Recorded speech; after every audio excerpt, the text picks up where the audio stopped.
Welcome back to Houston Live. Dia de los Muertos is the sacred and colorful Mexican holiday that's all about celebrating deceased loved ones. And our next guest is celebrating her own Mexican heritage and loved ones in a creative and delicious way. Award-winning mixologist Alba Huerta from the popular bar Julep joining us now with more on her background and story. Welcome back to Houston Life. It's great to see you. It is great to be here. Thank you for having me. Well, and here's the thing. We thought we knew you well, but now that I'm really digging into all of your awards, it is pretty unbelievable. Y'all remember that Julep won the James Beard Award for Best Bar Program, which you're in charge of. That's incredible. You've been listed among the 50 most fascinating people by the Houston Chronicle, one of the best bartenders in America by Thrillist, one of the Entrepreneur's 100 most influential women in 2023. When you were a young girl growing up in Monterrey, Mexico, could you ever have imagined the career that you've built for yourself today, Alba? You know, I like to tell people that it's okay to dream. Like, you have to dream. You have to dream big. Did I imagine that it was going to happen in this way? No, but I think that's me. Wow. Such a cutie. Dreaming big. Yeah, I was dreaming big at the age of 3. There I am. And yeah, the journey is the best part, though. Like what part of your journey is the best? We've been open for 10 years, so we'll turn 10. We've turned 10 in the middle of July, but we're celebrating on November 17th and 18th. Everybody's invited. Everybody come to our anniversary party. It's just been amazing. Like, I tell everyone that no one's more surprised than I am, because I'm like, it's 10 years, really? Like, what? It just flew by. But it's just been a great. Like, the community loves us. I love the city. It's been an amazing time. Like, the journey has been the best part of being a bar owner, being a mixologist, and representing the city with my whole heart. You know, it's more than I can. It's more than I could have ever imagined in that. When I think about it like that. You represent us very well, by the way. You We're really very proud. do. You really do. I love this town so much. Well, it loves you back, but you know what? People are picky here. And people, because of the food culture and the drink culture, people... It's true. The bar is high. Exactly. And you have something that you're able to keep people wanting more and keep on coming back. What do you think that is? What is the special sauce? Is it simple? Or what do you think it is that keeps you on these amazing lists and has you recognized? I think the sauce is, if there is a sauce, like the imaginary, or, you know. Yeah, the secret stuff. The secret stuff. It's really kind of just honest. Like, we make drinks for our community. We make drinks for other people. We make drinks thinking about the ingredients that we have locally. I would say the diversity of our staff is the secret sauce, because they bring their own stories. And they make drinks with that background and with those things in mind of how they grew up, or flavors that they know or recognize.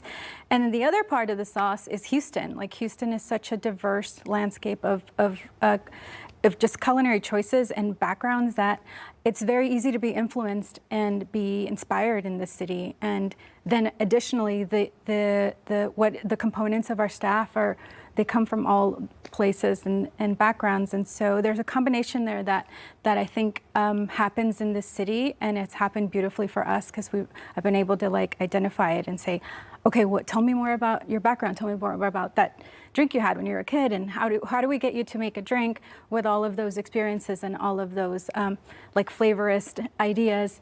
And then we'll get you to the drink. The drink is the easy part. The background is what we want to highlight. Yeah. The diversity and talent of your staff is evident, not just in the space, but in the cocktails. We just saw some video of just how beautiful Julep is.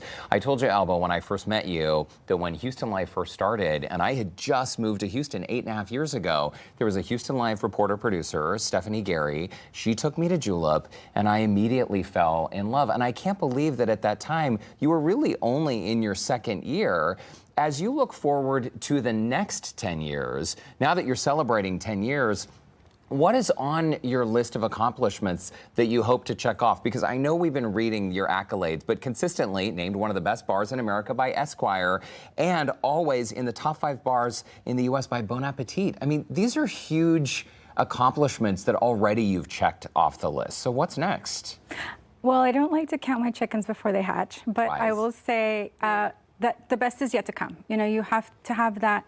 That's the mindset of saying, our best days are ahead of us. And so continuing to be creative, continuing to be really immersive, and thinking about how this city has changed and how it's changing for the better, and making just still like drinks with our heart. Like that's really the best the best foot forward that I can put, you know, for myself and everyone involved. And so, I mean, that's a difficult question, and it's also the most honest way to answer it. Like, it's always thinking about, it's not just for me or for us, it's for everyone that we come to the table and we have these great conversations about how to provide hospitality, how to make delicious drinks, and how to really care for anybody that has chosen us to spend their time with us. Wow. You know?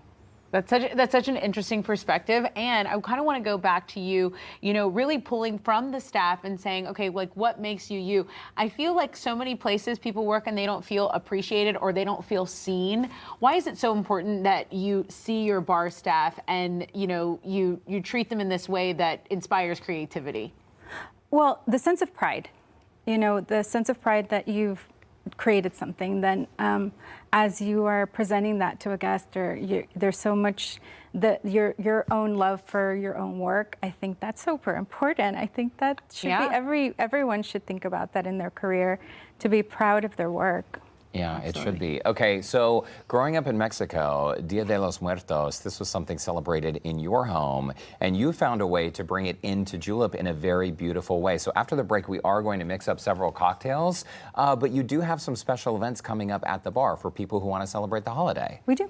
Yes, we do. We have a dinner on the 31st. So we will decorate and make it beautiful. We have face painters, and we have a 5-course dinner, and we will leave the decorations up through the entire weekend so that people can enjoy them. We love to hear that. We're going to take a quick break. When we come back, Julep, though, we're going to learn more about those special events. And we're going to head into the kitchen, so we're going to see what Alba's mixing up for these Dia de los Muertos drinks. We cannot wait. It's all celebrating Julep's big 10th anniversary. That's when Houston Life returns.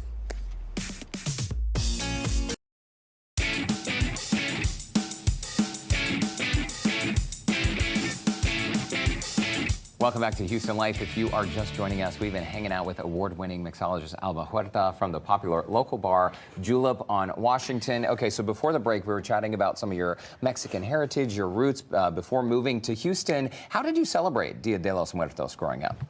You know, there was always a connection to our past loved ones, and I think that this is the most sentimental cultural significance for anyone who's had loved ones pass, especially if you're in a place that's far away where you don't get to see them necessarily. You know, like as an immigrant family, we weren't necessarily close to, we weren't in proximity to see our loved ones pass. And so the celebration of life and death came together through Dia de los Muertos. Wow. It is such a beautiful, colorful holiday. I love it. Is it true that people can add to the ofrenda that's at Julep when they stop by? Yes. So people can bring items? Yes, they can bring anything that they want, any little memento from their past loved ones, or anything that they'd like to bring for themselves. Keyword little. Yeah. Gotta keep room for other people, right? We'll make it work. Share the altar. We'll make it work. Okay, so some of the cocktails you'll find on the menu throughout the season, we have a couple already completed at the end of our counter here. Which ones are those before we mix up these? So we have a classic margarita, and then we have a cactus league, which is a tomatillo spin on the margarita. It has a little bit of serrano and some other spices of ancho chile and some little bit of a kick, a little bit of a spicy margarita. It's a beautiful color. Derek, I called dibs on that after the show. Okay. Deal. Okay, but you also have a little station set up for us. So what are we making over here? Okay, so we're gonna make our take on the espresso martini, but we're gonna substitute a tequila, and we're also gonna add a chocolate mole bitters. And the cold brew is actually made in Café de Olla style, so it has oranges, cinnamon, spices. Oh, yum. So it has this really like sultry profile, and I think you guys are really gonna like it. What do you call it? Because an espresso martini is typically made with vodka, correct? Correct. So we're using tequila instead. What's the name of this drink? It's a Café de Olla martini. Café de Olla, and this people can order at the bar then? Yes, we will have it at our dinner. It'll be one of our pairings. Okay. Okay, well, let's do it. So I portioned everybody off. We're going to Thank start with you. some very easy instructions. You want to always mix on your small tin because in your small tin, you can see everything that's happening. Okay. And this is your cold brew, this is your tequila, and this is your agave nectar. So Okay. everything's been perfectly portioned out for y'all. Perfect. How much cold brew? It looks like this is the biggest thing. A couple ounces here? It's 1.5 ounces of Okay. the cold brew. It's also 1.5 ounces of the tequila. The container might be a little bit wider Ooh, on the half other one. and half there. Yeah, And so how much equal of this parts. agave? It is half ounce. I'm putting all of it because I like Okay. sweetness. You like it nice and sweet? Yes. I do love an Well- espresso martini. I don't think I've ever had it with tequila. That's what I'm saying. I think the tequila can be a little intimidating, but I know you are going to zhuzh it up. I know it's going to be delicious. And then I will do this little part for you. It's going to be 1, 2, 3. What is that magical elixir? 2, 3. These are chocolate mole bitters. Okay, chocolate mole bitters. And when you're coming up with a new cocktail, do you and the staff, you get together with Yes. Nelson, the GM? Our and, GM extraordinaire, yes. and Nelson, who's here in studio, by the way. Hi, Nelson. You can't sing, but we can. And so you all get together and you just try the different ingredients and see how it goes? We do a cocktail by committee, and if ever somebody's stuck on a drink or they can't figure out a flavor or balance, we bring it to the committee, and we try out the drink and see if it's good enough for everybody. Are there 2 That extra is seats on so that committee? smart. That is so smart. You know, this question's come up a lot lately. I mean, Lately, we've gotten a make lot of ourselves available. Yeah, Yes. a lot of volunteers for the committee, but we will make a committee space for you guys. okay, as we'll long open as I up can a be chair. home and in bed by 8 p.m., we're there. Deal. Okay. So now here is a really fun part. I'm going to add ice to your tin. Now, I think most of the time when people are bartending at home, they don't add enough ice, Oh.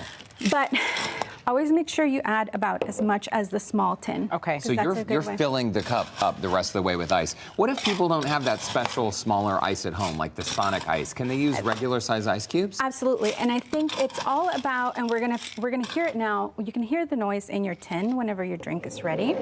Here you go, my dear. And here's What? how we're gonna seal it. So Wait, what do you mean you can hear the noise? you're gonna hear it. You're an expert, Alba. We're not. You are. I'm gonna show you. So this line should be straight. Do a little tap, and Okay. then there should be an opening right here. Okay. Okay. All right, turn it upside down. Perfect. Turn now, it. And now shake. yeah, you want to secure it with the bottom and the top, and just shake it. And you want to give it as much surface area as possible. There you go. You're gonna hear I a little hear bit of it. a gallop. What's happening in the tin? It's that air is happening. So air is So being added. cold. Air is Scary. being added. It's mixing, and it's turning cold. It's freezing, which is exactly how you want a martini. I didn't hear the sound change though. Keep going. Keep going. Okay, this one's about ready. It's a gallop. How do Okay. you know, Alba? Mine's ready. I don't know about you. See, now you have a beautiful foam on the Okay. top of your martini. How do I get this off? Okay, so super easy. There should strong. only be, like when it's straight here, there's a little opening here. You want Okay. to tap the opening because that's really the only direction that it can go in. So, Oh, and you open it through there. like this? There you go. Oh, okay. Learn something. The universal sound of your drink is ready. Look at that. Okay, so as You we got are my dear? pouring this, remind us of the upcoming Dia de los Muertos events. Do people follow you on Instagram or your website? How do they find it? You can find us through Instagram. We'll post it on Instagram. The event will be from 6:30 to 8:30. Beautiful foam. Gorgeous Thank foam. you. Look at that.